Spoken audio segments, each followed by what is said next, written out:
कभी निर्भया कभी अभया, ये सिलसिला थमेगा नहीं। हमें लग रहा था अब निर्भया के बाद ये सिलसिला थमेगा, लेकिन ये सिलसिला नहीं थमेगा, क्योंकि हमारे कानून में वो ताकत है नहीं। और कानून में जिन्हें हम चुन के कानून बनाने के लिए भेजते हैं वो किस तरह के लोग हैं, उनके बारे में मैं बात करूँगी आज। नमस्कार हिंदुस्तान, स्वागत है आपका मेरे चैनल नंदीजा में मोहम्मद। सबसे पहले तो उनको मैं दर्शकों श्रद्धांजलि देना चाहूँगी उस डॉक्टर को जिनकी इतनी निर्ममता के साथ, जिसकी आत्मा को मारा पहले, उसके बाद उनकी इतनी निर्ममता के साथ हत्या कर दी।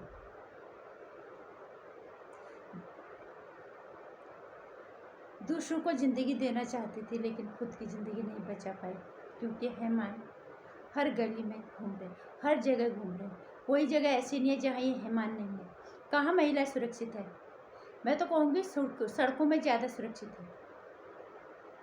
मुख्यमंत्री के आवास में महिला सुरक्षित नहीं है, एक मेडिकल संस्थान में महिला सुरक्षित नहीं है, घरों में महिला सुरक्षित नहीं है।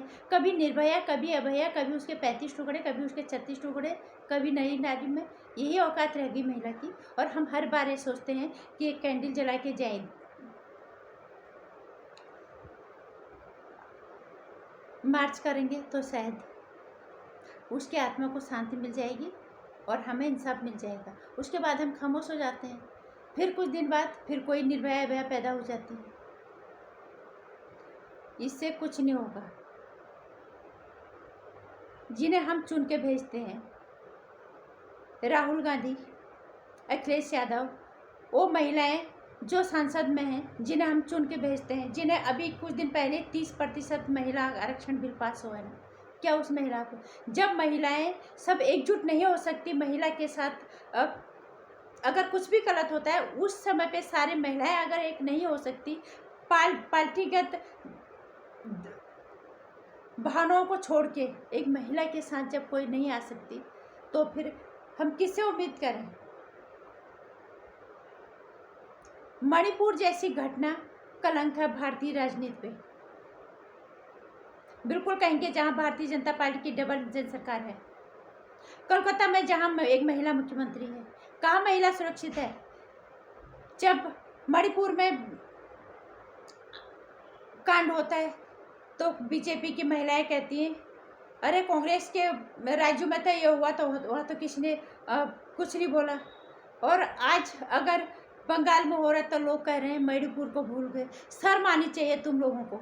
इन नेताओं ने औरतों की इज्जत को फुटबॉल का गेम समझ रखा है।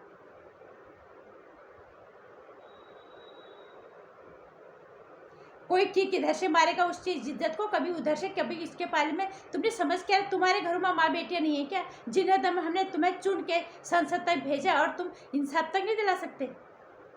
राहुल गांधी से हम तो उम्मीद ही नहीं कर सकते किसी चीज़ की।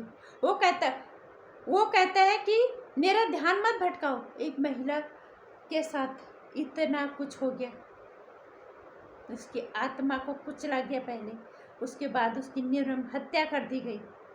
उसके बाद राहुल गांधी कहता है मुझे मेरा ध्यान मत भटकाओ। ये हमारे देश के प्रधानमंत्री बनने के सपने देख रहा है।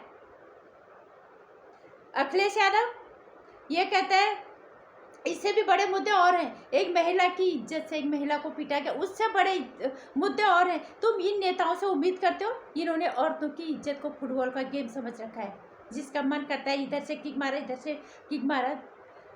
इन नेताओं पे भरोसा मत करो। इन जो नेताओं को हमने भेज के संसद में भेजा, इन पे भी भरोसा मत करो। और जो महिला आयोग जिन्हें चुना गया इतनी मोटी मोटी तनख्वाहों के लिए, ये सिर्फ फेमिनिज्म के लिए काम करती है। इन महिलाओं को क्या करने के लिए चुना है मुझे आज तक समझ नहीं आया। मैं हर वीडियो में एक ही बात कहती हूँ, किस पे भरोसा करते हो? खुद हथियार उठाने का वक्त आ गया। तुम्हें लगता है हमारे देश का कानून बदलेगा? कैसे? कानून बनाने वाले तो यही है जो कहते हैं हमारा ध्यान मत भटकाओ, जो कहता है इससे भी बड़े मुद्दे और हैं, जो महिलाएं कहते हैं नहीं मणिपुर की घटना देख लो, और दूसरी पार्टी वाले और कहते हैं बंगाल की घटना देख लो। तुम्हें शर्म नहीं आती? इनको हम कानून बनाने के लिए संसद में भेजते हैं। महिलाओं को मैं सिर्फ एक ही बात कहना चाहती हूँ कि इन जो संसद में जिन महिलाओं को हमने भेजा हुआ है, ये महिलाएं भी नेता ही हैं। एक आम महिला को एकजुट होकर किसी महिला का साथ देना चाहिए और तुम खुद हथियार उठा लो। जो होगा फिर देखा जाएगा। कहीं पे भी महिला सुरक्षित नहीं है। जब एक शिक्षण, एक मेडिकल संस्थान में जहाँ जिंदगी दी जाती है, वहाँ महिला की सिर्फ जिंदगी ही नहीं ली जाती, उससे पहले उसकी आत्मा को कुचला जाता है। कहाँ महिला सुरक्षित है? एक मुख्यमंत्री के आवास के अंदर महिला सुरक्षित नहीं है। इसलिए मैं कहना चाहूँगी कि महिलाओं को खुद हथियार उठा लो। अब इससे ज़्यादा और कोई रास्ता नहीं है अपनी इज्जत को बचाने के लिए। कोई रास्ता नहीं है, जितने भी आप कोशिश कर लो। इसलिए यही एक रास्ता है, खुद हथियार उठा लो। नमस्कार। मैं उस महिला डॉक्टर को अश्रुपूर्ण श्रद्धांजलि देना चाहूँगी, उसके पूरे परिवार को। भगवान, तुमने देश सेवा के लिए एक बेटी दी थी कि पढ़ेगी लिखेगी डॉक्टर बनेगी।